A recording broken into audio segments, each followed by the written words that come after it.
Olá, queridos jovens, juventude, que alegria, que prazer. Estamos aqui para mais uma lição para abençoar a vida de cada jovem, e nós estamos comentando essa lição para os jovens.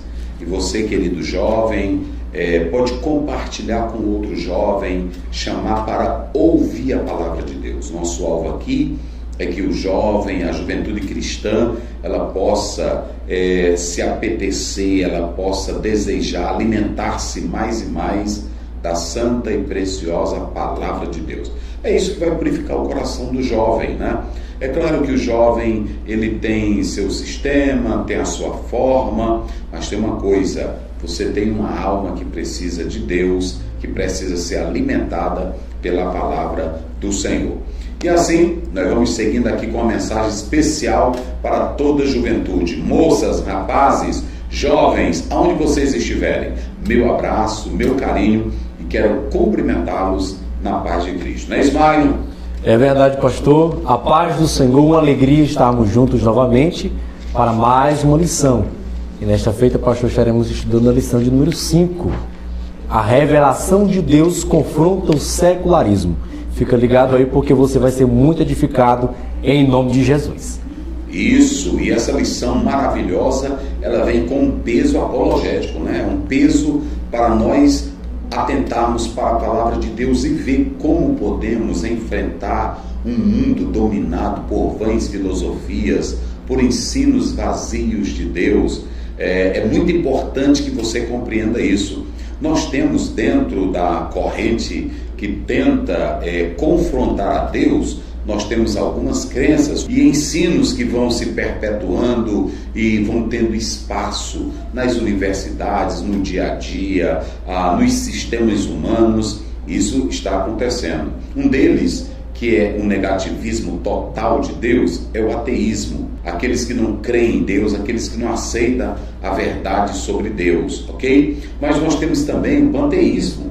O panteísmo não nega Deus, mas confunde a identidade de Deus. Diz que Deus está em todas as coisas. Nisso, o próprio Deus eterno, que é transcendente, que é imanente, mas ele se perde na sua própria criação, porque eu posso identificar Deus num pedaço de pedra, num vaso, num barro. Então o panteísmo não nega a Deus, mas joga a identidade de Deus, a essência de Deus em qualquer coisa. Ou seja, não separa a criatura do Criador, né? E aí as coisas criadas do próprio Deus. Além disso, nós temos o deísmo. O deísmo não nega a Deus, mas o deísmo diz que Deus criou todas as coisas, deu corda ao homem, e que esse homem, na verdade, está aqui só neste mundo e não tem o cuidado de Deus. Não é assim que a nossa Bíblia ensina. A nossa Bíblia, ela não tem esse ensino. Então você tem aí essas crenças, como por exemplo também o agnosticismo, né, que diz que nós não podemos conhecer a Deus. São crenças que vão sendo espalhadas e que na verdade vão causando confusão na mente das pessoas. Ok, jovem? Mas nós somos teístas, nós acreditamos em Deus, acreditamos na Bíblia que revela o Deus verdadeiro. Pastor, como eu posso saber que Deus existe? Como eu posso crer em Deus? Está aqui, ó. Essa é a revelação que ele deu de si mesmo para nós, a sua palavra, ok? Para enfrentar esse mundo, esse século maléfico, você precisa da presença de Deus. Magno, orando a Deus, vamos lá. Senhor nosso Deus, nosso Pai, nós queremos te agradecer por mais uma oportunidade. Que esta lição, meu Deus, possa falar conosco, abençoar cada vida de cada jovem que acompanhar neste momento, que possa ser edificados pela tua palavra e que possa viver segundo ela, agradando ao Senhor. É o que nós te pedimos, meu Deus, e te agradecemos no nome de Jesus. Amém. Muito bem, juventude de Deus. O Magno vai ler agora o tema geral e os 3 pontos da nossa lição. Vamos lá. A revelação de Deus confronta o secularismo. Primeiro ponto, o sonho perturbador do rei. Segundo ponto, a conduta de Daniel e a interpretação do sonho. E terceiro ponto, a revelação de Deus em tempos de secularismo. Muito bem, então nós temos aí 3 pontos principais da nossa lição. O primeiro, ele falou aqui, o sonho perturbador do rei. Estaremos tratando disso primeiramente no aspecto bíblico. O segundo ponto da nossa lição, juventude, vamos acompanhando aí, ó.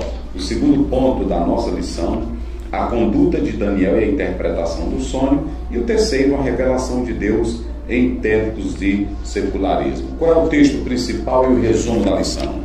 Daniel capítulo 2, versículo 19. Texto principal. Então foi revelado o segredo a Daniel numa visão de noite, e Daniel louvou o Deus do céu. Resumo da lição. O sonho revelado a Daniel mostra o mundo sobrenatural e que o reino de Deus não tem fim.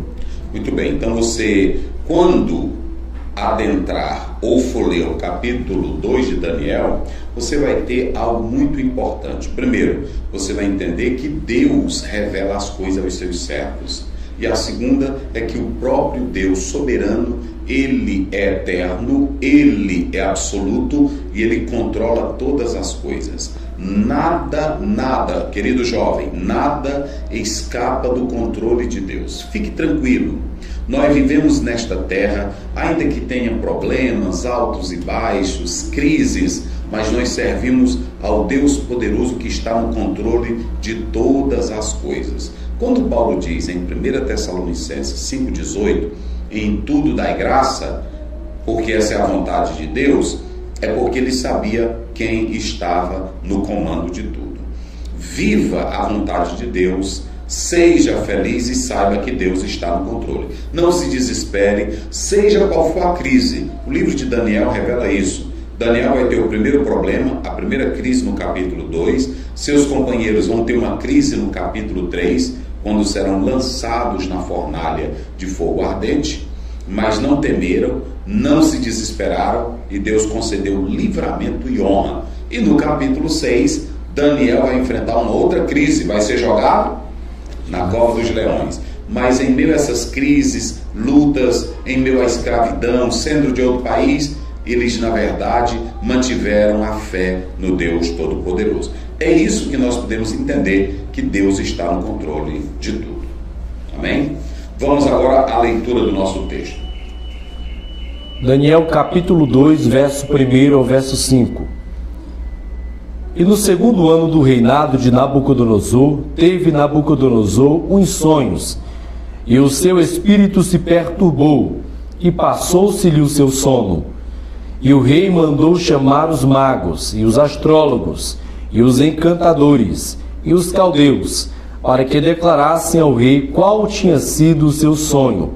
E eles vieram e se apresentaram diante do rei. E o rei lhes disse: tive um sonho, e para saber o sonho está perturbado meu espírito. E os caldeus disseram ao rei em siríaco: ó rei, vive eternamente, dize o sonho a teus servos, e daremos a interpretação. Respondeu o rei e disse aos caldeus: o que foi-me tem escapado, se me não fizerte saber o sonho e a sua interpretação, sereis despedaçados, e as vossas casas serão feitas um muturo. Muito bem, qual é o tema da nossa lição, Magno? A revelação de Deus confronta o secularismo. Vamos começar fazendo logo, antes de entrarmos no texto, a definição de secularismo. O secularismo, nós sabemos que ele não é novo. Alguém diz assim, o secularismo surgiu no iluminismo. Não, sempre houve na história da existência humana um desejo do homem de estar separado de Deus. Desde o momento em que o homem peca, ele está separado de Deus. E aí vão surgindo crenças que, na verdade, elas querem se autopromoverem sem a presença de Deus, sem a direção de Deus. A Torre de Babel, ela é uma evidência disso, conforme Gênesis capítulo 11. E nós sabemos, quando nós folheamos as páginas do Velho Testamento, pessoas revoltadas. Já no Salmo 14 está escrito: diz o nécio, o louco, o tolo, não há Deus. Então, os homens, a partir do momento que pecam, eles querem viver fora de Deus. Porém, quando falamos do secularismo, estamos falando de uma filosofia, na verdade, um sistema que deseja que todas as repartições públicas elas sejam separadas e que não tenha nenhuma influência religiosa, nenhuma influência cristã, nenhuma influência de Bíblia, de fé. É isso que está sendo pregado com muita ênfase hoje. Mas eu quero dizer uma coisa: é triste para uma sociedade que tenta afastar Deus dela mesma. Imagine, certo filósofo escreveu: quando se tem a ideia de Deus em uma sociedade, o respeito, a civilidade, o patriotismo, a oração e o temor vai gerando em cada pessoa, em cada cidadão, um desejo de ter Deus e fugir daquilo que é pecaminoso, que é cruel. Agora, imagine, e eu vou dizer, bota para cá, Daniel, reflita comigo, jovem, reflita comigo. Nós estamos preparando, senhores deputados, senhores ministros, senhores prefeitos, não tirem a ideia de Deus, não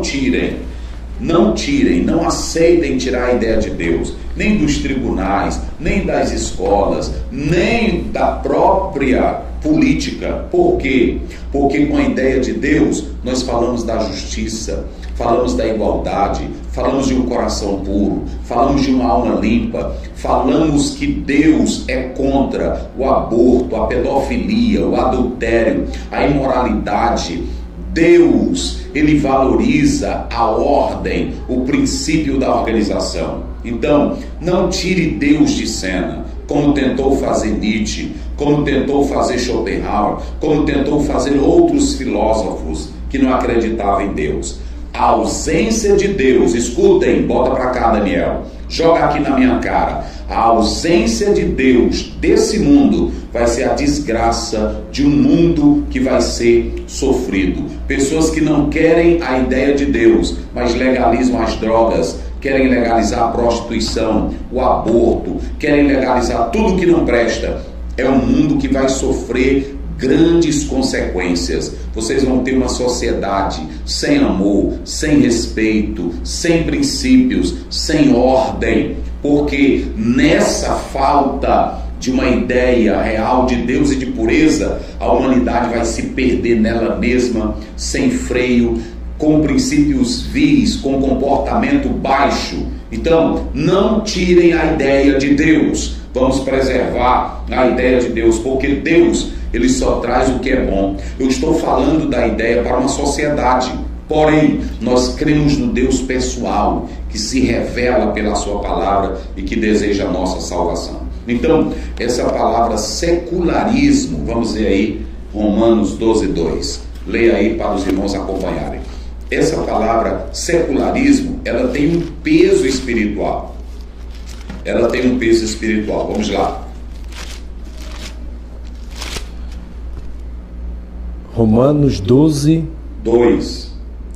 E não vos conformeis com o presente século, mas transformai-vos pela renovação do vosso entendimento, para que experimenteis qual seja a boa, agradável e perfeita vontade de Deus. Veja bem, se você pega aí a palavra aion, a palavra grega aion, que é traduzida aí como século, ela tem uma ideia também demoníaca, ela tem uma força demoníaca. Ou seja, esse século não é apenas uma filosofia qualquer, uma filosofia dominada por espíritos demoníacos. Entendeu? É por isso que quando nós lemos a palavra de Deus em 1 Timóteo 4, aí o Paulo diz, o Espírito expressamente diz que os últimos dias serão tempos dominados por demônios. Eu já falei isso aqui. Então veja que aion traz uma ideia também espiritual. Por isso que Paulo diz, não vos amoldeis, não tomem o padrão do mundo, ou seja, desse século. Porque não é apenas uma filosofia. Essa ideia que alguém diz, não, mas é só um pensamento. Por que eles batem? São pensamentos diabólicos que vêm confrontando a nossa fé os bons princípios e os bons costumes. Então, quando se fala de secularismo, que eles dizem assim, vamos separar igreja é igreja, igreja é igreja, Estado é Estado, escola é escola, igreja é igreja. Só que não é assim. Tem professor ateu que está lá na escola desfazendo das crenças, da Bíblia, da fé e negando a realidade bíblica. Todos fazem isso. Então veja bem, é um pensamento arquitetado por demônios que estão agindo, combatendo a nossa fé, combatendo a nossa crença. Então, secularismo, olha aí, juventude, vamos lá, para refletir, secularismo que se opõe ou que deseja que as repartições públicas não tenham qualquer indício de fé, não é apenas para dizer assim, não, você que tem sua religião, fique para lá. Eles não querem somente isso, querem acabar com a questão de fé, de crença, de ideia de Deus. Esse é o secularismo influenciado por Satanás. Ok? Vamos lá. Agora, vamos começar o verso primeiro. Como é que diz aí o nosso texto? E no segundo ano do reinado de Nabucodonosor, teve Nabucodonosor uns sonhos, e o seu espírito se perturbou, e passou-se-lhe o seu sono. Então veja bem, primeiramente nós temos agora o início do capítulo 2. O capítulo 1 foi um introito, que na verdade fala de como Daniel chegou na Babilônia, de como Nabucodonosor foi se estabelecendo, ok? Agora, a partir do capítulo 2, nós vamos entrar em um capítulo que na verdade serve como texto básico do livro. Eu poderia dizer que o capítulo 2 está aparecendo aí na tela, na introdução. O capítulo 2 e o 7 são os capítulos, textos chaves que resumem todo o livro, ou seja, que abarca todo o livro de Daniel. É isso que nós podemos analisar.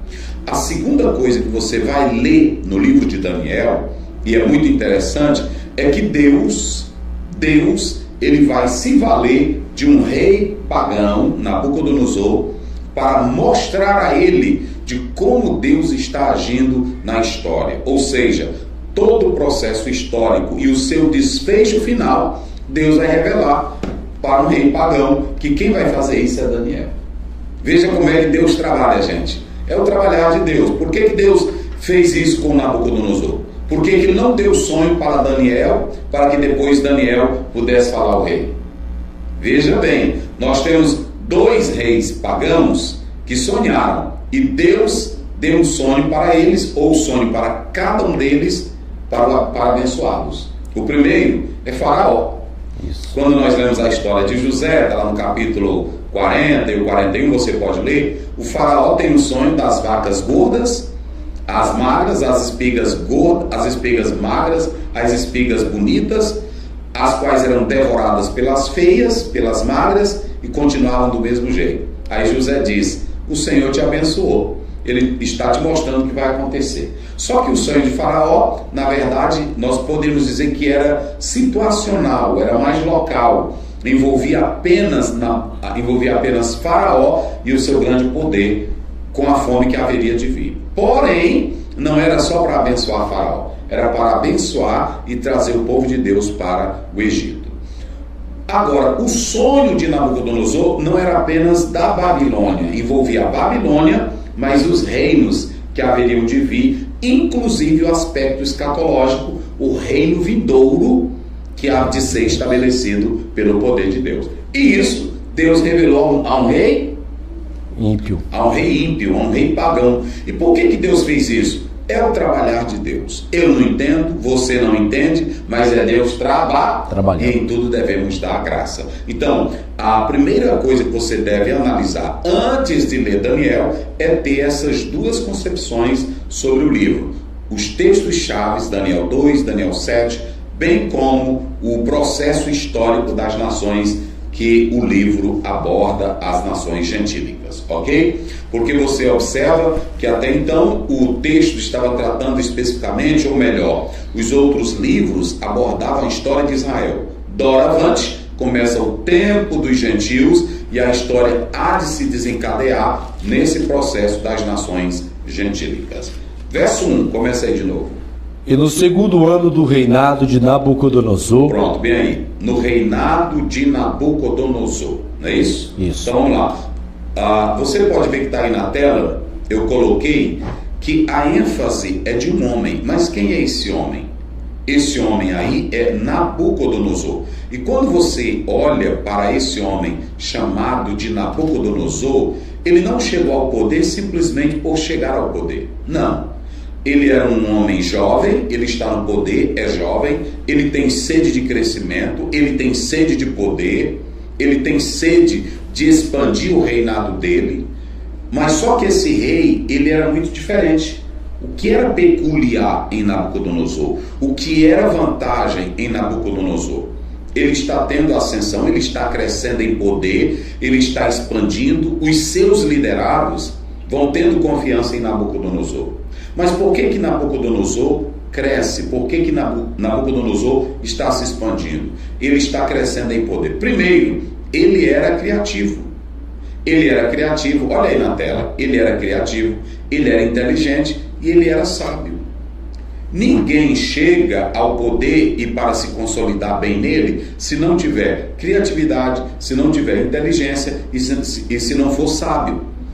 O rei Nabucodonosor, ele tinha essas características. Vocês se lembram que lá no capítulo 1, ele começa escolhendo os melhores para estarem no seu palácio. Veja como ele era inteligente, ele era criativo, ele era sábio.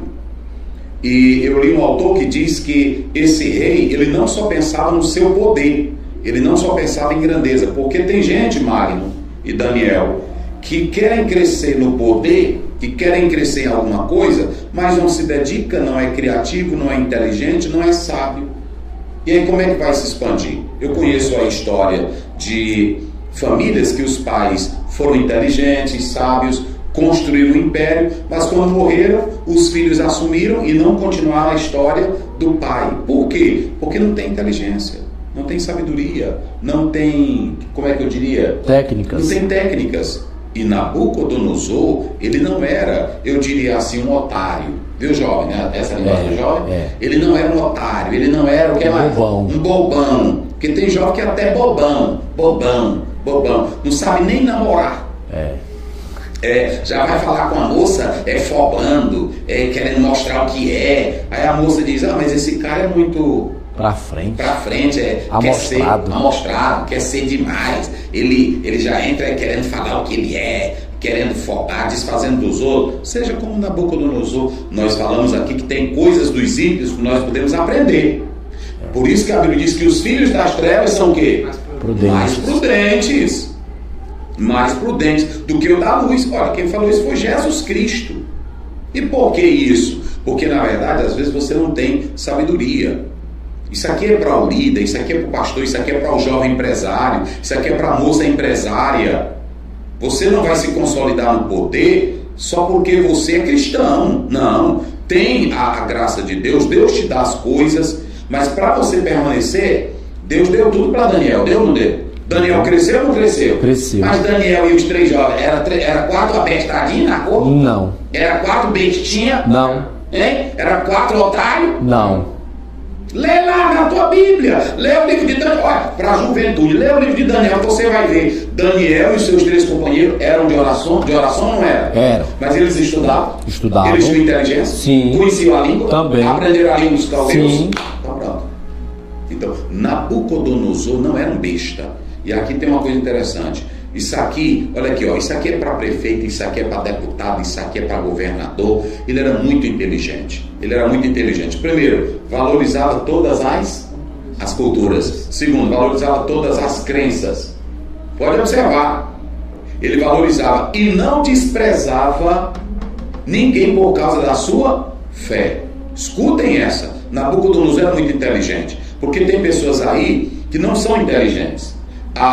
Você pode ser o governo, você pode ser o prefeito, se você não tem a fé que eu tenho, mas é seu dever respeitar a minha fé. Olha para cá, governador que aceita carnaval, olha para cá, Daniel, governador que aceita carnaval, que desfazem da fé do outro, que desprezam a fé do outro, não é inteligente. é um bobo, é assim ou não é? É verdade. E a nossa Constituição, ela diz que todo mundo tem que ser respeitado pela sua crença, pelo que pensa e pela sua fé, inclusive até pela sua manifestação. Então, uma pessoa, porque quando você vai governar para uma classe religiosa, você vai governar para toda a cidade, e dentro da cidade tem gente de todas as formas e crenças. Aqui Daniel, observe que o rei Nabucodonosor era inteligente, Daniel era hebreu, Daniel tinha uma crença diferente, mas o rei sabia valorizar tanto a sabedoria dele, como também respeitava a crença dele. Quando você vai para Daniel 3, o rei, a partir do 17, ele disse assim: quem falar mal do Deus desses 3 jovens serão punidos. Ou seja, sabia respeitar. Então, quem não sabe respeitar, eu já disse aqui, eu não sou do candomblé, eu não sou da crença afro e não creio, mas eu faço o quê? Respeito. Eu respeito. Como também é dever deles respeitar o quê? A minha crença. A nossa fé. Então, quando você tem movimentos de outro lado que vão para as ruas e pegam Bíblia rasgando, pega crucifixo e fica esnobando, desfazendo, já é um desrespeito para com a fé das pessoas. As autoridades, elas deveriam levar a sério isso. Por quê? Porque assim como tem os cristãos, tem os que não são cristãos, todo tipo de fé deve ser o quê? Respeitado. Então Nabucodonosor era inteligente. E como Nabucodonosor queria expandir o poder, queria crescer, ele era inteligente, ele era criativo, ele era sábio. Mas ele tinha uma coisa, ele era pensante. Olha para cá, nenhum rei, naquele livro Sun Tzu, Arte da Guerra, ele fala sobre isso. Nenhum rei que está no poder se estabelece se não for pensante. Porque só um rei pensante é que vai ser criativo, é que vai ser inteligente. E Nabucodonosor, ele era pensante. Por que tu acha, bota aqui na cara dele, Daniel, por que tu acha, aqui não está nem no livro e nem, aqui já é nossa, é o pensamento nosso. Por que tu acha que o rei sonhou? Porque ele sonhou? Foi o agir de Deus, né? Sim. Como ele era um ser pensante, inteligente, já tinha trazido para perto dele, para o palácio, os jovens. Deus mostra a ele, através dos sonhos, o futuro, tanto do reinado que dizia respeito a ele, quanto os reinos vindouros, para que Deus também pudesse honrar os jovens que estavam ali.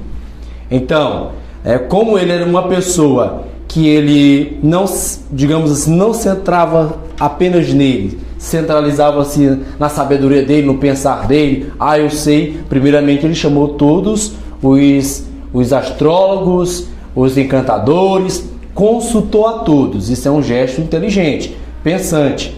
Visto que ninguém conseguiu adivinhar o que ele tinha sonhado, aí ele mandou chamar a Daniel, né? E Daniel trouxe não somente o que ele tinha sonhado, como também a interpretação.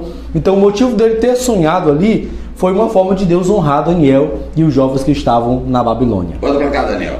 Veja bem, ele seguiu aqui longa a resposta, mas ele foi no rumo, só que eu vou ajudar você. Daniel, aliás, o Nabucodonosor sonhou porque ele estava pensando em como solidificar melhor o reino dele. Ele não queria apenas uma política para si, ele queria uma boa política para o reino dele. E ele estava pensando no destino do reino dele. O destino do reino. Como é que vai ser meu reino no futuro? Como é que vai ser a minha glória? Como é que eu vou construir um destino?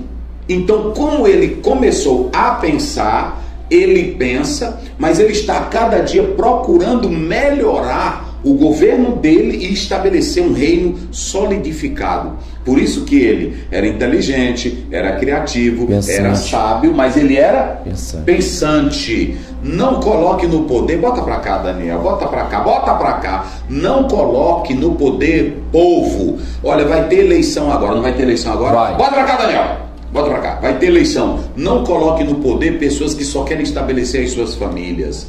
pessoas que estão no governo e não contribuem para a cidade, não tem hospital, não tem creche, não tem estrada, não tem nada, a cidade não tem segurança, não tem policiamento, a cidade é escura. Não vote em pessoas assim. É meu dever como líder. Veja que Daniel, ele aqui Nabucodonosor era um rei, mas era um rei que era pensante, não queria construir apenas uma vida para o poder dele, mas queria construir para a glória e o destino daquele povo ser forte. Um verdadeiro líder, ele não procura construir para si, ele quer deixar um rastro de história, que amanhã alguém diga assim: fulano de tal foi prefeito, foi governador, foi presidente, mas foi um dos melhores. Gente, pense isso. É isso que a palavra de Deus ela está mostrando claramente. Juventude, pense nisso. Pense nisso. Nabucodonosor era pensante. E como ele era pensante, ele queria um destino do reino dele sólido, firme, consistente e próspero. Era assim que ele queria. Como ele queria, ele estava pensando em como poderia fazer isso. Veja, ele está colocando os melhores lá no governo dele, ele está tendo a melhor política, ele buscava a orientação de todos, ele buscava conselhos de todos, mas ele está pensando. E como ele está pensando, é aí que entra o sonho. É aí que entra o sonho. Eu coloquei aí na tela. Como ele estava pensando, então ele passa a ter um sonho. Deus vai agir na vida dele, porque esse rei, ele queria uma construção para o seu grande império. E ele era um homem preocupado com o destino do império dele. Tá certo? Não é uma preocupação apenas pela glória, pela política, é uma preocupação também pelo bem-estar do próximo. E o Nabucodonosor, ele tinha isso. Ok? Então nós podemos analisar. O texto está dizendo. Verso 2, vamos lá. E o rei mandou chamar os magos e os astrólogos e os encantadores e os caldeus, para que declarassem ao rei qual tinha sido o seu sonho. E eles vieram e se apresentaram diante do rei. Agora continua. Você pegou lá em cima Nabucodonosor, pensante, criativo, inteligente. Ele era um homem que fazia reflexões, mas tem outra coisa. Ele era um homem que ele necessitava, ele fazia com que os outros participassem do seu governo. Não é assim? Sim. Veja que nós temos aqui 4 classes. Nós vamos destacar aí, observem bem, que ele contava com a participação dos eruditos. E esses eruditos que ele queria na sua corte eram homens que dominassem a ciência, a filosofia, a religião, as artes. Rapaz, que homem inteligente, rapaz, né?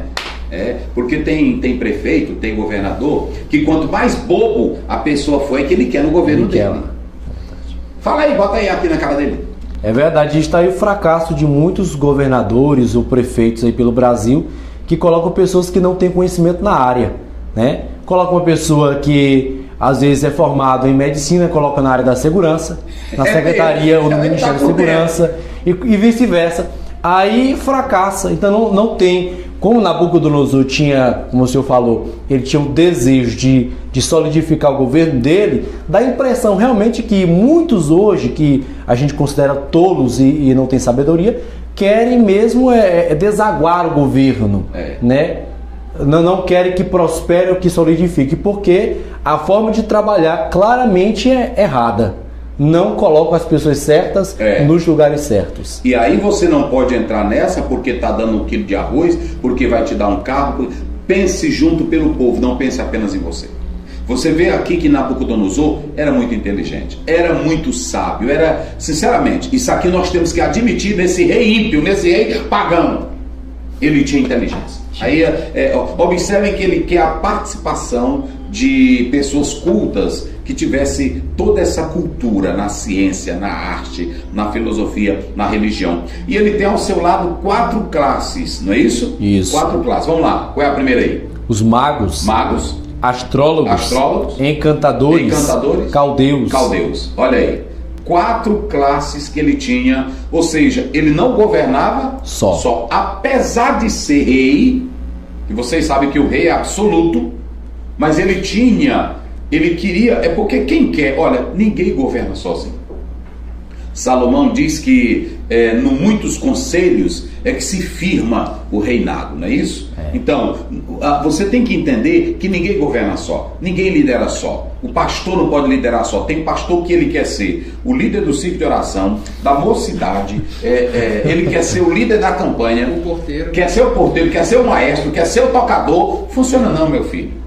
Não funciona porque você não é onipresente. Ou você vai partilhar a sua liderança com pessoas escolhidas por Deus, ou você vai nadar contra a maré. Contra a maré.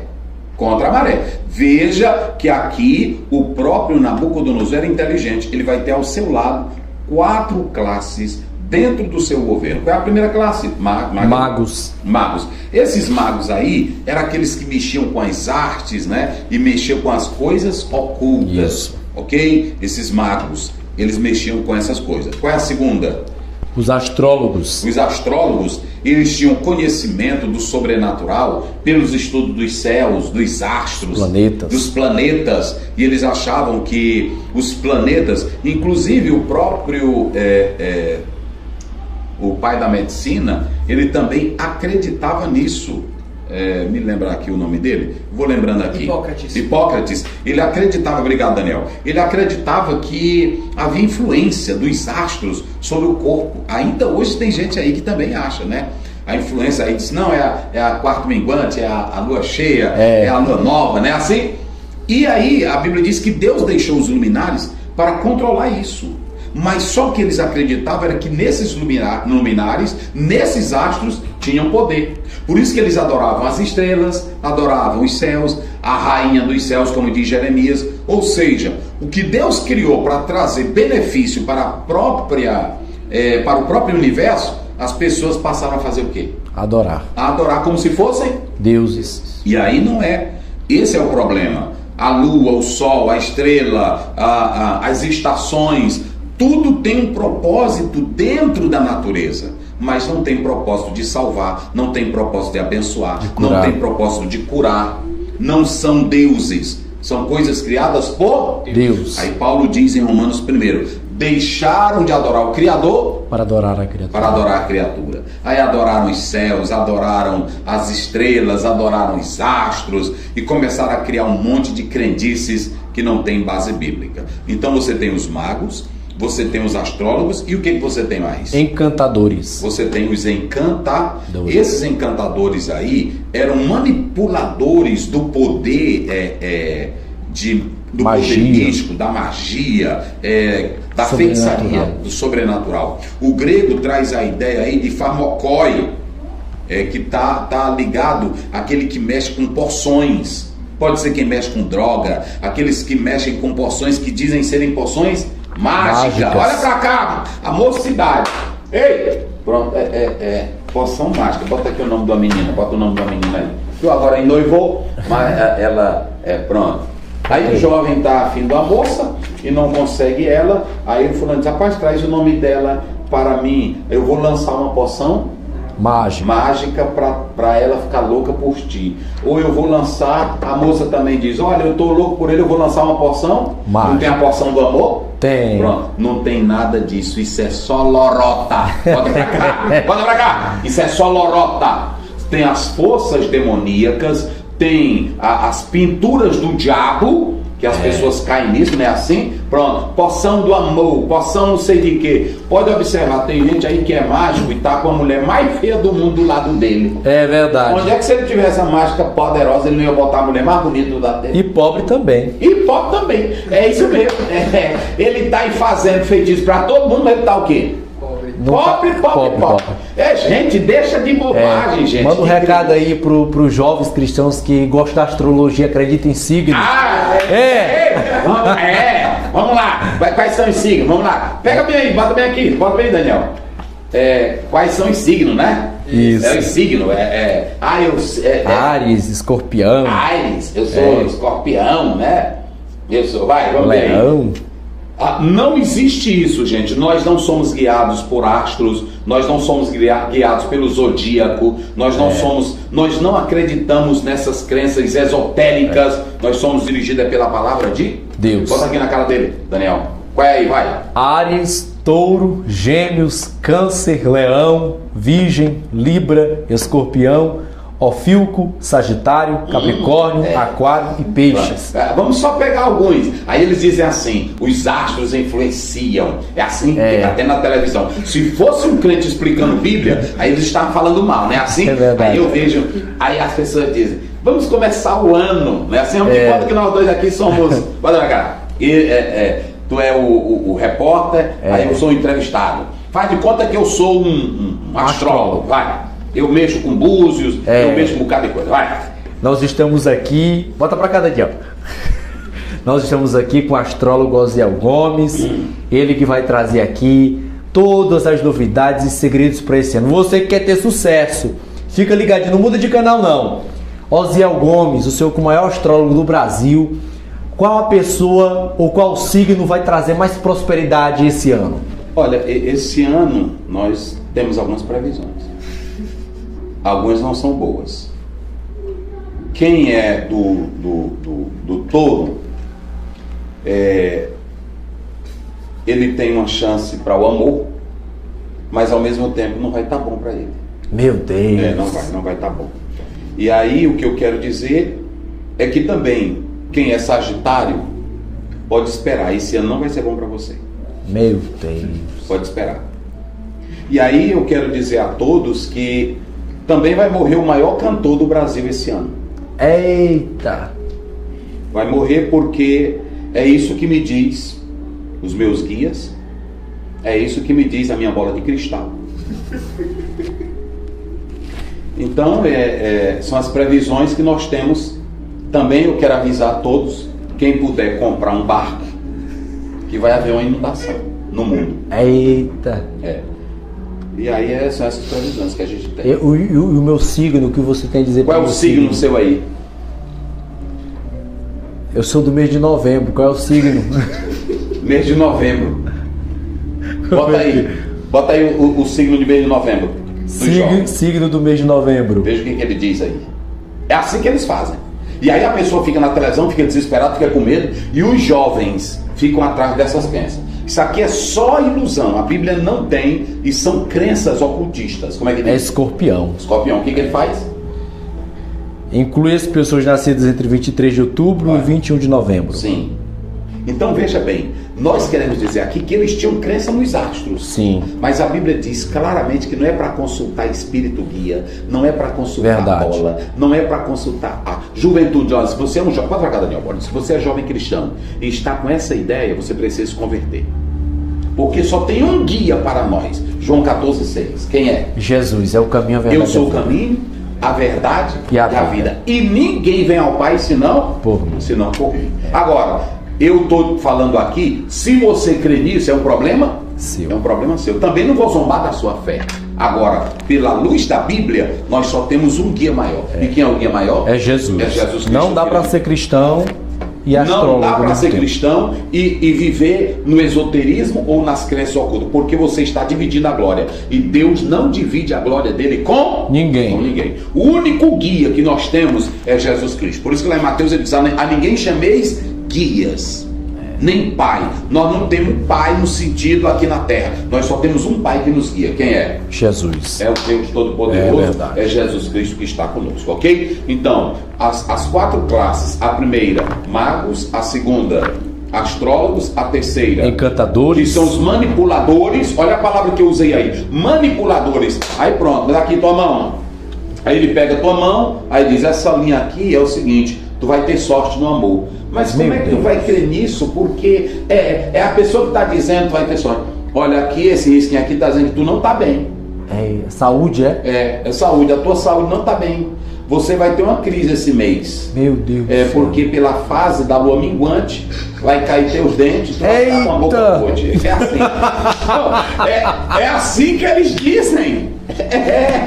Entendeu, meus irmãos? Queridos. Mas eu creio nisso. Problema seu. O que eu estou dizendo aqui é que o Senhor Deus, Ele diz para nós sermos guiados pela sua palavra. Está escrito, não era para nenhum judeu, nenhum homem de Deus consultar a lua, consultar estrelas, consultar, porque Deus é quem é o criador de todas as coisas. Ok? Vamos lá. Qual é o outro? Caldeus. Caldeus era uma classe de líderes ou uma casta sacerdotal que vivia na Babilônia. Todas essas classes, elas serviam quem? Ao rei. Veja que o rei queria ouvir todas as culturas e todo tipo de gente. Rapaz, mas isso é interessante, viu? Vamos lá. O outro versículo. Versículo 3. E o rei lhes disse: tive um sonho, e para saber o sonho está perturbado o meu espírito. Agora vem, escutem bem, o pastor Valmir Nascimento, aqui está o livro dele, vocês podem adquirir, a nossa lição, que é a que ele está comentando. Deixa eu dizer uma coisa para vocês. Às vezes o comentador, ele escreve na CPAD, e a CPAD não tem a intenção de polemizar, a CPAD tem a intenção de edificar. Agora, o autor, por vezes, como no livro de apoio, ele tem que escrever. E nem sempre aquilo que a gente escreve, como a nossa igreja, a Assembleia de Deus, ela é ortodoxa, nós sabemos que é o seguinte: nós temos aqui duas ideias. Vocês sabiam? Deixa eu explicar uma coisa aqui para vocês. Vocês sabiam que alguns autores dizem que o rei sabia do sonho? O rei sabia do sonho. Veja o verso 5. Olha o que diz o verso 5. Vamos lá. Respondeu o rei e disse aos caldeus: o que foi me tem escapado? Se me não fizeste saber o sonho, e a sua interpretação sereis despedaçados, e as vossas casas serão feitas um monturo. Veja bem, eu vou fazer uma pergunta aqui para ti. Se tu tem um sonho e tu não se lembra dele, tu vai ficar perturbado? Não. Quando é que tu fica perturbado com o sonho? É quando eu sei por completo. Então, será que esse rei, ele seria um neurótico pensante? E que rei seria esse louco? Inclusive, todos os sábios disseram: majestade, o que o senhor quer? O que o senhor quer, mortal nenhum? Pode dizer, pode fazer. E só quem faz quem é? São os deuses. Veja que os próprios, a classe, a casta da Babilônia, sabia que o que o rei estava pedindo era algo impossível. Era como se ele fosse um neurótico. Já pensou? Eu sonho, aí eu não me lembro do sonho, o sonho me foi embora, aí eu chego pro Daniel: olha, eu tive um sonho, agora eu não me lembro mais, não sei qual é o sonho, me diz aí. Aí ele vai dizer: pastor, o senhor é louco, não é assim? É um neurótico. Veja bem, alguns, a Keil e outros grandes exegetas dizem que o rei sabia do sonho. O que meu irmão, agora aqui vamos pegar o mistério, como dizem os pregadores. Olha o mistério. Sabe o que o rei queria da Babilônia? Ele não queria impostores do lado dele. E ele estava fazendo um teste-prova. Eu vou saber se os deuses, eu vou saber se os espíritos atuam mesmo nesses homens que dizem que tem um espírito. Eita! Agora mexeu! Forte. Recado de Deus para a juventude. Bota para cá, Daniel. Quando alguém começar a ler a tua mão, pergunte para ele: como é que é a tua vida? Se você me disser o que vai acontecer daqui a 10 minutos, eu vou crer na tua leitura de mão. Se você diz que fulano de tal adivinha ou tem dom, então quando ele te falar algo, diga para ele: o que vai acontecer com a tua vida amanhã? Hoje. Ele não tem um espírito? Tem. Ele não adivinha? Ele não leu o zodíaco? Ele não leu os astros? Sim. Pois o rei, ele queria um destino forte. Como ele queria um destino forte, ele diz assim: eu estou cercado de um bocado de gente, mas pode ser que eu tenha um babão. Isso. Que o que mais tem bota pra cá. Olha, tem um pastor que é o presidente, às vezes tem um babão do lado dele. Não é o que serve bem, é o babão. É só o falso para ele ganhar o dinheiro. É assim? É verdade. O prefeito tem. O prefeito também tem. O governador tem. O patrão tem. O patrão tem. Não tem os bajuladores? Mas não são sinceros. Esse rei aqui era tão inteligente que ele diz: eu tive um sonho, mas me escapou. Ele contando, mas era para pegar eles. E disse: me lembrem do meu sonho. Eu pergunto: essa colocação do rei foi louca ou não? Não, foi muito inteligente. Porque ele testou para saber se realmente eram de verdade e se realmente tinham essa ciência, esse poder que eles tanto gabavam ter. Então, olha pra cá, se o bruxo diz que tem um poder para fazer o futuro, diz para ele adivinhar o número da Mega Sena. É assim ou não é? Diz para ele, olha gente, isso aqui é muito importante. O rei, ele queria solidificar o governo dele, mas ele não queria bruxo, feiticeiro, impostor do lado dele. O que ele queria? Por isso que eu coloquei aí na tela, tirando a máscara da hipocrisia. Agora olha o que eu coloquei aí. Eu pergunto, se o rei contasse o sonho para eles, o rei poderia acreditar na interpretação? Poderia não. Por quê? Porque ele já tinha contado. Poderiam inventar qualquer historinha. Fala. Eles poderiam inventar qualquer historinha. Ele entregar o prato na mão deles e eles faziam o que queriam. Tava com a faca e o queijo na mão. Eles queriam só uma substância de um assunto. Sim. Se o rei desse uma substânciazinha do assunto, eles iam montar em cima daquilo ali, majestade. Isso aqui é isso aqui. Eu vou dar um exemplo aqui. Uma irmã que ela é rica, vou dar um exemplo aqui melhor. Uma irmã que está na política. Aí os irmãos vão orar na casa dela. Aí ela diz assim, eis que eu lhe digo, irmã, essa menina bem aqui vai dar para ser uma política. Mas ela está sendo criada na casa de quem? Política. Pronto. Aí o pai vive 24 horas falando de quê? Política. Essa menina vai ter tendência para quê? Ser política. Então isso é um profetinha fajuta. É um profetinha vestido de fralda. Ele está fazendo uma profecia que é o quê? Ligando as coisas. Por exemplo, se tá aqui o Daniel. Aí o Daniel estuda, faz o curso de Ciências da computação. Ciências da computação. Aí eu chego para ele e digo assim, olha jovem, Deus tem um futuro preparado para você. Você vai ser grande nessa área. É claro que se ele estudar e se dedicar e trabalhar, ele pode ou não pode ser grande na área? Pode. É isso que eu estou dizendo. Sabe o que foi que o rei viu? O rei disse assim, como eu estou cercado de um bocado de homens, eu vou saber se eles têm poder agora. Esse rei aqui era inteligente. Ele não andava atrás de crencinha velha, de feiticinho velho. Bate um tambor aqui, bate um negócio bem aqui para mim, bota um negócio aqui, bota água. Ele disse, não, vocês não são feiticeiros? Então provem para mim que vocês são feiticeiros. Provem para mim. Eu quero que vocês me lembrem um sonho que eu sonhei e esqueci. Aí o rei foi inteligente, porque se o rei contasse o sonho, eles na mesma hora iam dar o quê? A interpretação deles. Mas o rei ia crer na interpretação? Não. Por que ele não ia crer? Porque se eles não foram capazes de contar um sonho que o rei esqueceu, como era capaz de dar uma interpretação verdadeira? Rapaz. E eles insistiram por 2 vezes. Nos conte o sonho, rei, para que possamos dar a interpretação. Por isso que Queil diz que o rei sabia do sonho, porque ele não era louco. Agora ele não contou porque ele queria saber até onde estava a sinceridade deles, dos feiticeiros. Irmão, nós não falamos contra. Nós respeitamos quem crê em duende, quem crê em Saci Pererê. Em fada. Pastor, eu creio no Saci Pererê. Tu pode crer no Saci Pererê. Tu quer no Saci Pererê? A mula sem cabeça. Eu creio na mula sem cabeça, pode crer. Agora pede pro Saci Pererê carregar tudo no braço. Aí se ele não carregar, não é assim?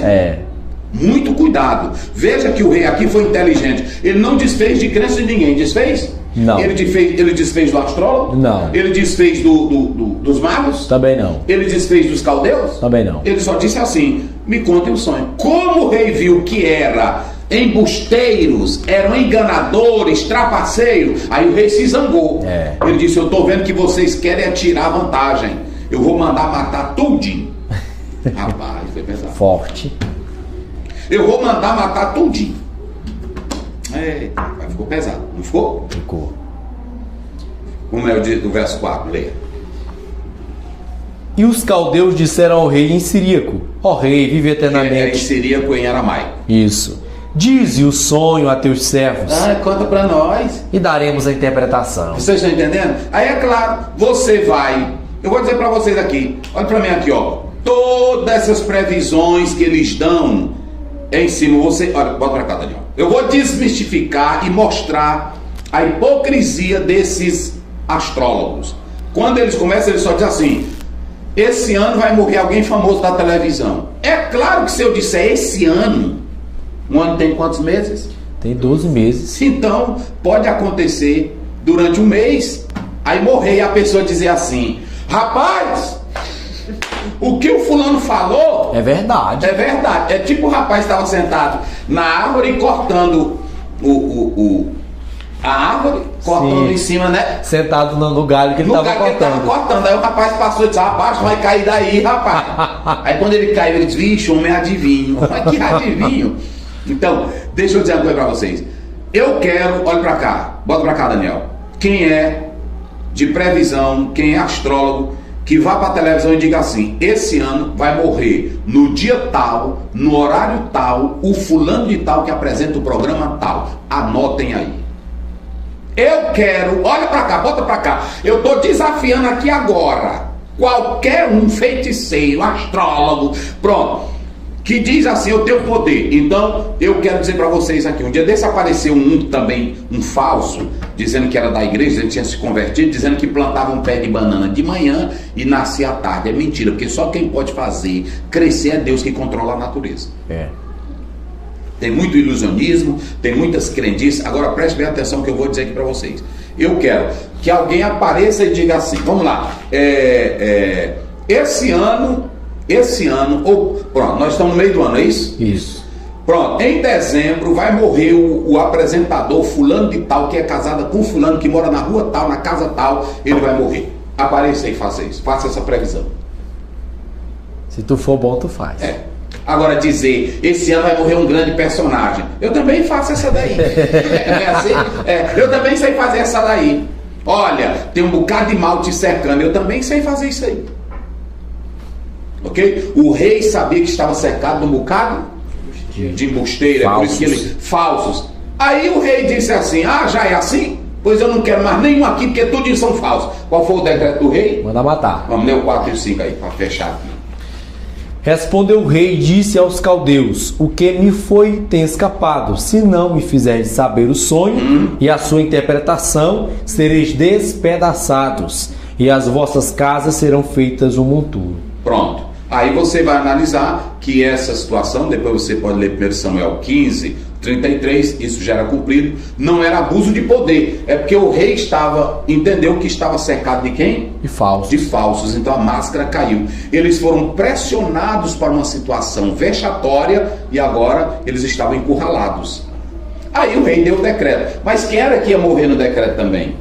Daniel e os amigos. Vê uma questão, por que o rei não incluiu Daniel e os seus companheiros? Porque eles ainda estavam estudando, eles estavam ainda crescendo e eles não tinham a habilidade que esses outros já tinham, que eram os mais velhões. O mais... os mestres. Os mestres mais mentirosos já estavam crescendo, já estavam lá solidificados. Daniel não estava ainda nem os seus companheiros, mas como eles estavam em processo, o rei estava dizendo, eu não quero mais nenhum desses mentirosos aqui no meu palácio. E aí mandou também matar quem? Daniel. Porque até nesse ponto, pastor, ele acreditava, os alunos devem estar aprendendo a mesma mentirada que os professores. Pronto, foi isso que ele entendeu. Os alunos vão ser mentirosos do jeito dos mestres. Então vão matar todos. Aí veio a ordem para matar todos. Ok? Aí entra agora o versículo 5. Vamos lá. Versículo 5. Respondeu o rei e disse aos caldeus, o que me foi tem escapado, se não me fizerdes saber o sonho e a sua interpretação, sereis despedaçados e as vossas casas serão feitas um monturo. Então veja bem, o nosso texto da lição é só até o 5, não é isso? Isso.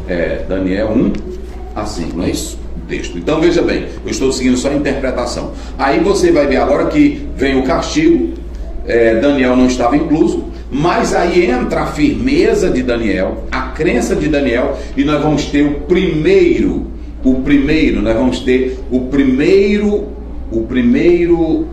ciclo de oração que foi criado pela juventude, porque Daniel vai falar com os seus amigos e vão se colocar em oração para Deus dar a revelação desse sonho, ok? Vamos lá na tela, Daniel, para seguirmos aqui com a nossa exposição. Vamos lá.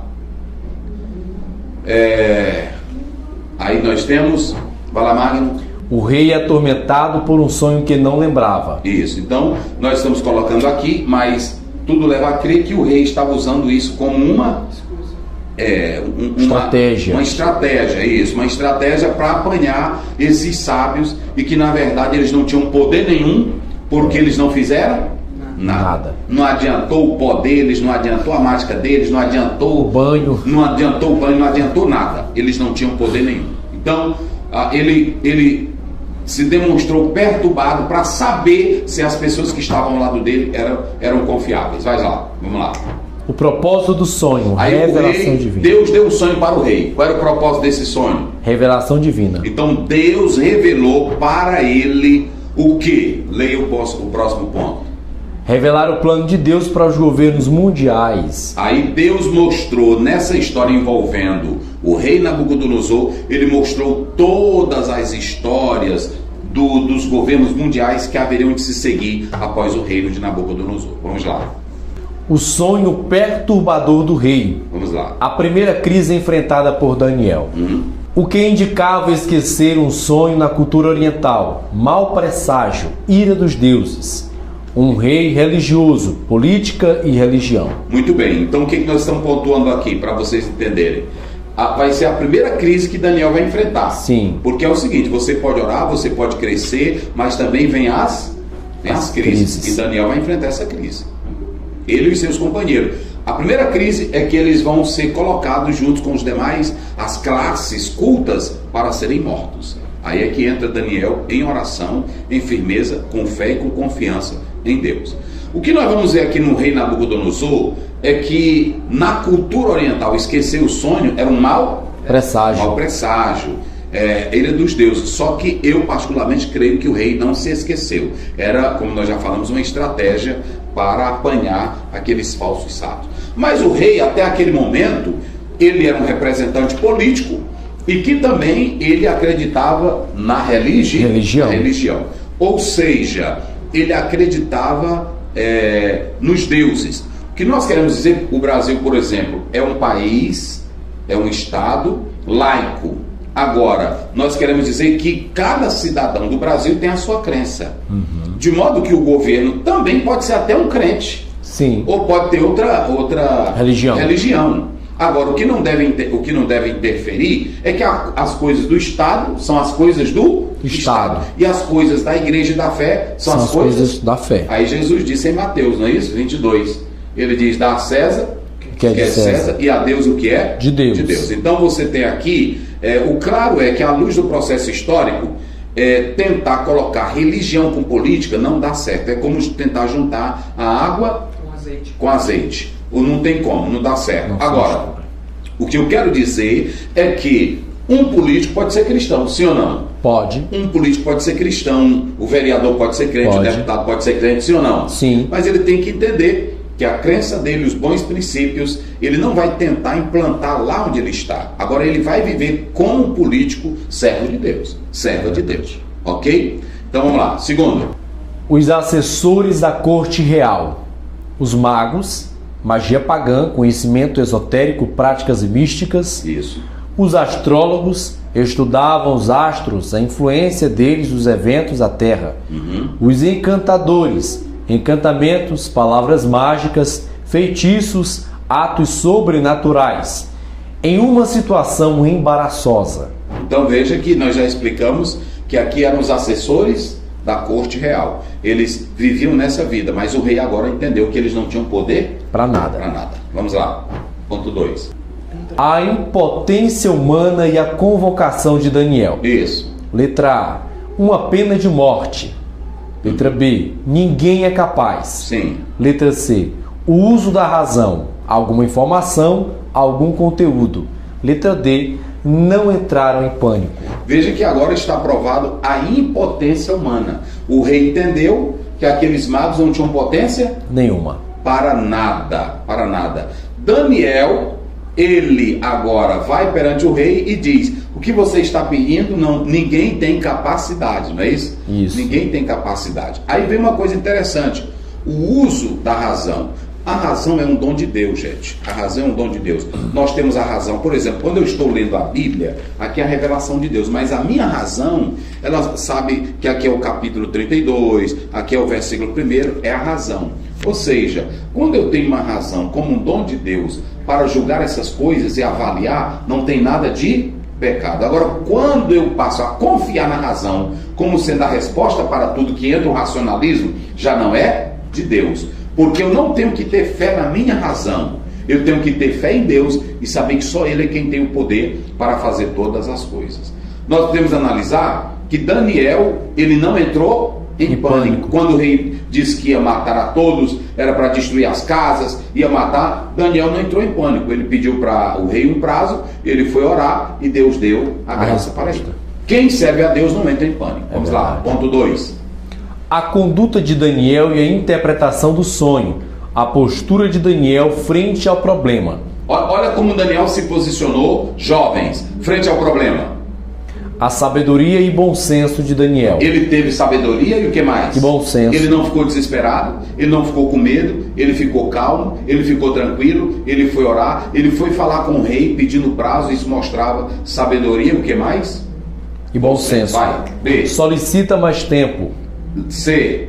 Controlado emocionalmente, bem equilibrado. Ele tinha controle, era um jovem de Deus, porque quem tem Deus não perde o equilíbrio, não perde o controle, tem as suas emoções controladas. Vamos lá. Compartilhe a situação com os amigos. Pronto, você vê aqui que Daniel, ele tinha os seus companheiros com que ele confidenciava as coisas. Ele tinha os seus amigos, ele foi falar dos seus problemas, porque ninguém vence problema sozinho. Vamos lá. A importância da amizade. Sim. Aí a importância da amizade. Interessante aqui nesse livro aqui do pastor Valmir, nós podemos analisar que ele faz uma colocação muito importante sobre essa questão da amizade, que vale a pena boas amizades. Ninguém vive sem amigos. Ninguém vive sozinho, ninguém vive isolado. Então, ter bons amigos é coisa especial. E eu quero dizer a todos que é importante a gente ter boas amizades. A própria Bíblia diz que há amigos que são mais chegados do que irmão. Do que o irmão. Aristóteles falava sobre a importância da amizade. Agora, é claro, amizades sinceras. Tem pessoas que só têm amizade com a gente quando as coisas estão boas. Mas aqui Daniel tinha amizade com essas pessoas para eles orarem juntos, buscarem a Deus e estarem em comunhão uns com os outros. É bom, gente. Observem bem.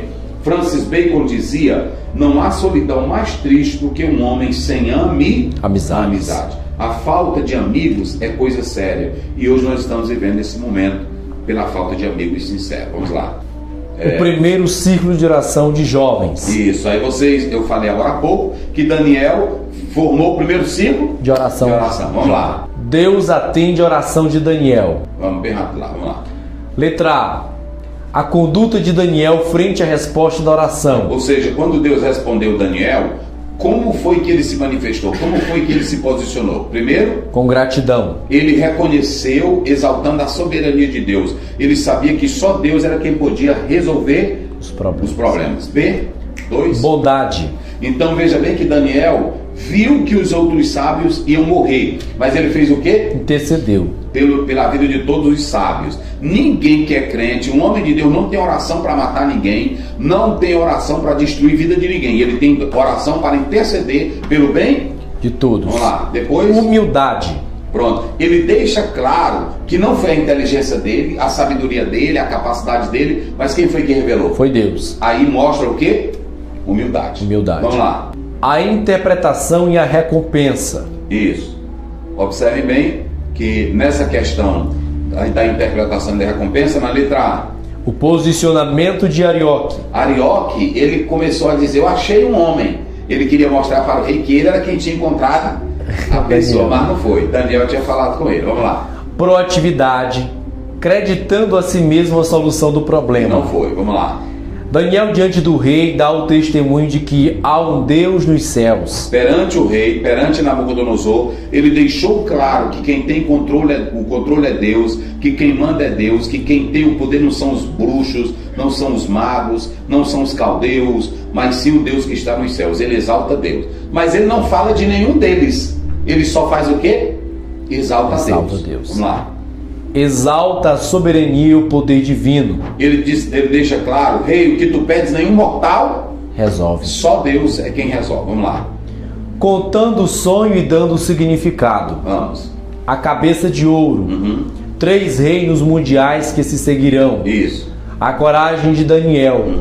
Declarou a glória da Babilônia, mas também a sua queda seguida de 3 reinos. Então veja que na letra que se segue aqui, Daniel dá um sonho. Ele fala da cabeça de ouro, que era quem? O próprio império de Nabucodonosor. Mas Daniel diz assim: o teu reino é grande, mas Deus está mostrando que o teu reino vai cair também. Você vai ter o seu período de majestade, de glória, mas o teu reino vai cair. E logo em seguida virão três reinos. Aí ele vai depois dizer quem são esses reinos. Por que Daniel teve coragem? Porque ele poderia só falar do reino.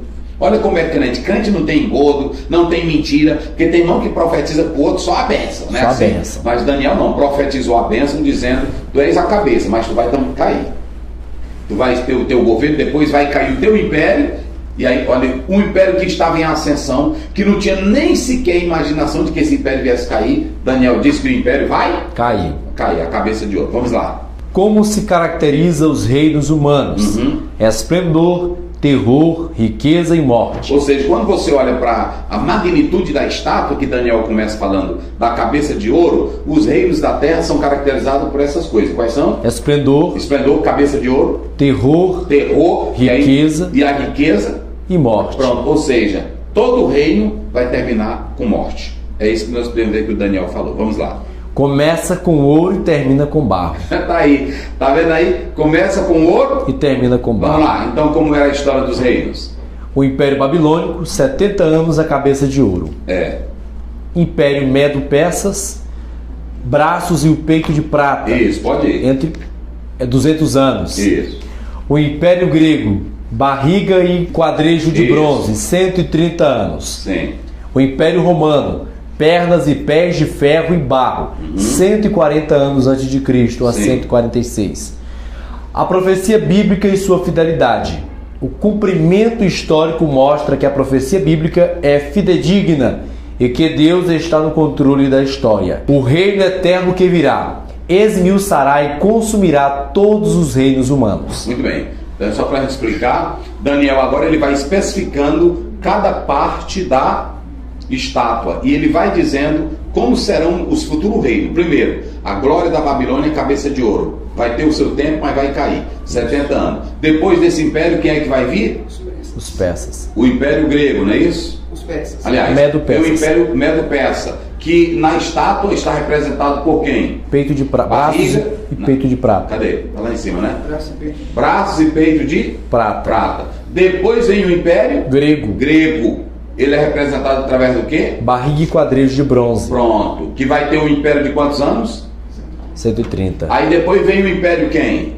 Romano. Porque como o Império Romano se estendeu, foi grandioso, você vê que as pernas eram grandiosas, mas eram misturadas com o quê? Com ferro e barro. Com ferro e barro. O ferro falava do grande poder de Roma, o seu senado, seus imperadores, mas o barro representava o quê? A fragilidade, o povo, que Roma você sabe que era grande. Veja que Deus revelou para Nabucodonosor a glória dos reinos, mas a queda deles. E aí Daniel dá essa interpretação. Vamos lá. O reino eterno que virá esmiuçará e consumirá todos os reinos humanos. Não eram 4 estátuas, era o mesmo governo alterado ao longo do tempo. Não misture a pedra com a estátua. Não devemos misturar o reino de Deus com a força política. Então veja, Daniel ele separa. Ele diz que vai ter o governo gentílico, as nações mandando até o dia que Deus quiser. Depois vai cair uma pedra sem o auxílio de ninguém, de mãos de ninguém. Humanas. E aí vai destruir, vai colocar por terra a estátua, vai esmiuçar tudo e vai nascer o grande reino, que aí está falando do milênio, o período em que o próprio Senhor Jesus há de estabelecer o seu governo, ok? E aí veja bem, aqui não está se tratando de 4 estátuas, está se falando de uma que está representando, porque os reinos do mundo, na verdade, são caracterizados pela mesma coisa. Sai um rei, entra o rei.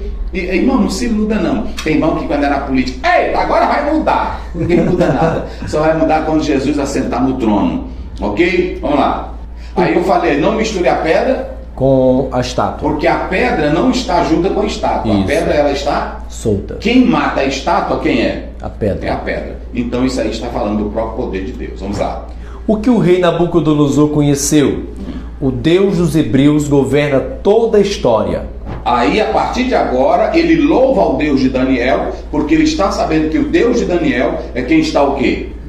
Então, até o dia que Jesus Cristo for assentar no trono, ele está observando. Não se esqueça, irmão, nada nesse mundo, parece que está tudo fora dos trilhos, parece que o mundo está sem controle. Deus está no controle de todas as coisas, mas ele vai chegar o momento de agir na hora certa. Mas tudo que está acontecendo tem a permissão de Deus e ele está no controle. Saber disso é importante para que você não fique desesperado, você não fique correndo para um lado e para o outro. Vamos lá. Daniel é levado pelo seu trabalho e pela obediência à vontade de Deus. É elevado, né?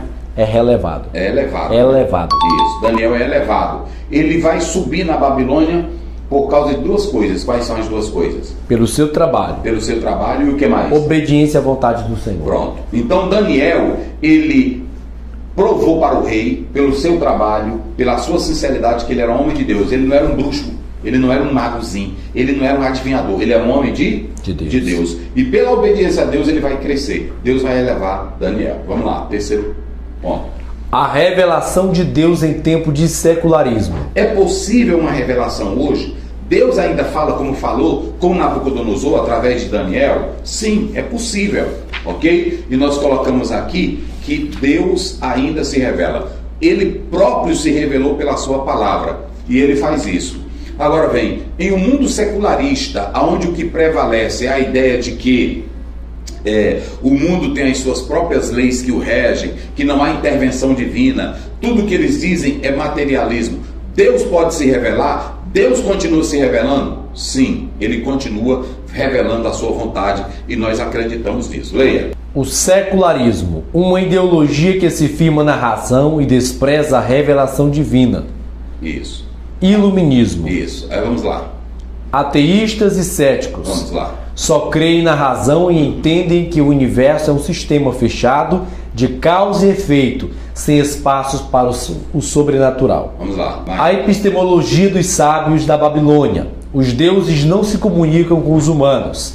Os céticos de Daniel não creem que o seu livro foi escrito no século 6 a.C., porque tem informações que ainda não haviam ocorrido. O que os conselheiros de Nabucodonosor representam? Ideologia secularista. A firmeza pode nos mandar de volta para Deus, natureza e razão. Muito bem. A natureza pode nos mandar de volta para Deus. A crença iluminista deixou de crer em Deus, na revelação divina, para crer na razão humana. E aí começaram a estudar a natureza, achando que a natureza poderia nos codificar e nos dar um caminho para retornar para quem? Para Deus. Para Deus. Olha que coisa errada, hein? Tentar encontrar Deus na natureza, se Deus é o Criador de tudo da natureza. Então veja bem, os magos da corte do rei, eles acreditavam nos deuses, mas eles também acreditavam que os deuses não se comunicavam com os humanos. Aí começa o secularismo. Vamos tirar Deus de cena, vamos viver nossa vida, Deus não está nem aí para nós. E isso está totalmente errado. E quando nós falamos dos ateus, dos céticos, é que eles, na verdade, creem na razão, acreditam no que a sua razão diz, mas não creem na revelação divina. Esse é o problema. Vamos lá. A era pós-secular. Uma mente cristã secularizada. Isso. Como restaurar a mente cristã, orientação sobrenatural, percepção do mal, conceito de verdade, aceitação de autoridade, preocupação com a pessoa e disposição sacramental. Porque às vezes o crente está na igreja, mas a mente dele passou a ser uma mente secularizada. Tem crente hoje que vê as coisas lá fora como coisa normal. Ele não acredita que Deus está no controle de tudo, que Deus está governando. Ele vai tratar de um problema da vida humana só no campo social, só no campo da epistemologia, mas ele não crê que Deus, o soberano, está no controle de tudo. E aí nós temos que ter cuidado. Nesse livro aqui, nós temos, por exemplo, Terry Eggleton, Terry Eggleton, ele explica isso sobre a questão do iluminismo. E aí você também pode ler a obra aqui que está sendo recomendada pelo pastor Valmir, em que essa mente cristã é a obra de Harry Blamires. Aí você tem a mente cristã, você também pode adquirir essa obra. Ele trata sobre isso. E o que nós estamos colocando aqui? É que a mente cristã de muitos crentes, O crente vem para a igreja, adora, canta, mas lá fora a mente dele não é mente cristã, é uma mente o quê? Secularizada. Ele vive conforme o século. Ele não tem mais influência, ou seja, o mundo amoldou, mudou ele. Ele crê em Deus, ele crê na Bíblia, ele crê, mas quando ele está lá fora, ele vive a vida dele normal e ainda diz assim: irmão, isso aqui não precisa de negócio de oração não. Isso aqui não precisa de oração não, isso aqui não precisa de Bíblia. Porque a mente dele, sendo cristã, ficou o quê? Secularizada. E para essa mente sair do secularismo, a irmão já leu ali, ela tem que ser reorientada pelo sobrenatural, tem que ter a percepção do mal, não é apenas uma crise sociológica, não é apenas um problema, tem que aceitar a autoridade divina da palavra de Deus e está pronto, não é isso? E aí vamos lá, o último ponto. A revelação e o sobrenatural. Nós cremos que o mesmo Deus que se revelou no passado, ele se revela na sua palavra para todos nós. Ele já revelou-se a nós. O Senhor Jesus tirou o véu. E eu creio que Deus agora, porque Hebreus 1 diz que antigamente Deus falou de muitas maneiras aos pais pelos profetas. Mas nesses últimos dias, a revelação especial é Cristo.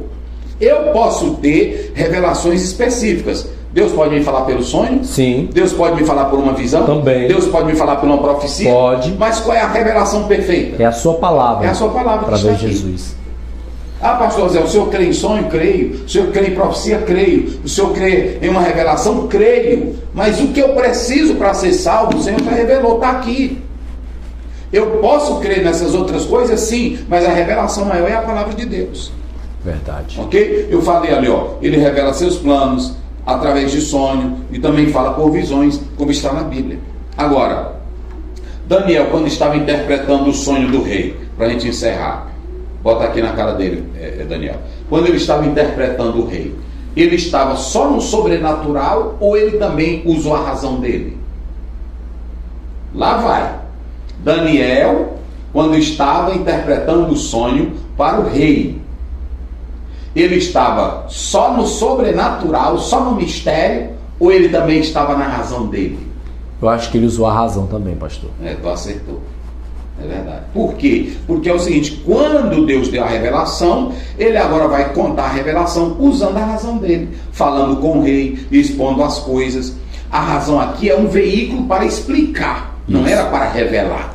Porque a revelação é algo sobrenatural. A razão, ela pode ser usada de duas formas: com responsabilidade e com irresponsabilidade. Isso na forma que o profeta vai agir.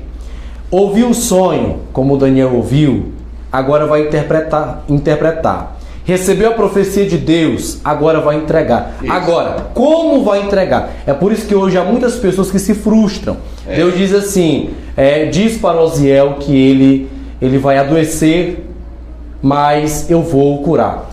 Deus só disse isso, eu chego. Deus me mostrou, eu vi uma bola de fogo que desceu do céu e as letras apareceram na minha frente e eu fui codificando tudo. E Deus me disse, eis que eu digo que meu servo Osiel. Isso é enfeite humano. É enfeite. Então a razão, ela tem que ser acompanhada inclusive da responsabilidade. Essa é uma característica inclusive da mesma, né? Isso, e nós temos a racionalidade que vem de Deus, que é um sobrenatural. Romanos 12, 2, não é isso? Mas transformai-vos pela renovação da vossa. Tem o texto. Agora, a razão humana, gente, ela é uma bênção. Eu não posso desprezar a razão humana. Eu tenho que julgar, eu tenho que avaliar. Isso é um dom natural que Deus me deu. É assim ou não é? Verdade. A razão humana. Agora, qual é o erro da razão? Chamada de racionalismo. É quando o homem usa a razão como uma forma de querer se salvar, se justificar pela crença na sua razão. E nós não temos que ter fé na razão. Nós temos que ter fé em Deus. A razão é para me julgar, é para me avaliar as coisas como Ele já me deu. Agora, o espiritual só se discerne como? Espiritualmente. Porque a razão humana, ela é o quê? Podemos até dizer que podemos ter razão em nossa fé, como Paulo diz, que devemos oferecer o nosso sacrifício como um culto racional. Isso, a verdade. Que essa vem pela mente de Cristo que está em nós, não é isso? Agora, a razão humana, ela é limitada. Veja bem que os magos, eles queriam o sonho para inventar em cima do sonho a razão deles, na explicação. Eles queriam conteúdo. Ou seja, a nossa razão para funcionar, ela tem que ter o quê? Conteúdo, né? Assim, Por exemplo, se o Magno e o Daniel está estudando matemática, mas o professor está dando o quê? Para a razão dele começar a funcionar? Está dando números, está dando cálculos. E ele vai usando a razão para fazer os cálculos, a lógica. É assim ou não é? Isso. Nisso a razão é pecado? Não. Agora, quando eu uso a razão para confiar que eu posso ser salvo, que eu não preciso de Deus, que na verdade eu já sei as coisas, essa razão ela é diabólica. Ok? Medite nisso, jovens. Deus abençoe. Magno, orando a Deus. Senhor nosso Deus, obrigado pela oportunidade mais uma vez de estudarmos a Tua Palavra. Que a mesma, meu Pai, permaneça em nossos corações e que nós permaneçamos andando segundo ela. Meu Pai, abençoe a cada um que estudou, que acompanhou, que esteve diante da Bíblia Sagrada, da tela de seu celular ou televisão acompanhando esta aula. Que o Senhor possa nos orientar a viver segundo a Tua santa vontade. Nos abençoa, que nós te pedimos e agradecemos em nome de Jesus. Amém. A graça de nosso Senhor Jesus Cristo, o amor de Deus, a comunhão e a consolação do Espírito seja com todos. Amém.